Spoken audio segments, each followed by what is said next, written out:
Alright, I'm going to show you my little custom airsoft helmet that I just thought of, and I came out with this.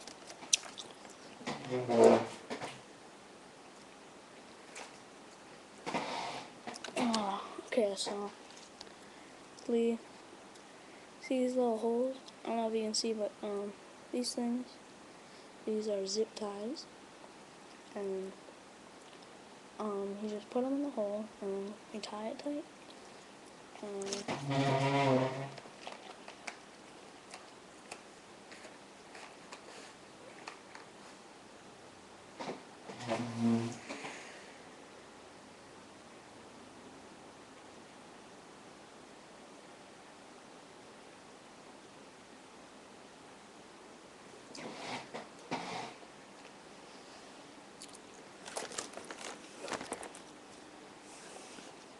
So, if you have any cool ideas about your airsoft or paintball helmet, post a video response and show us what you did.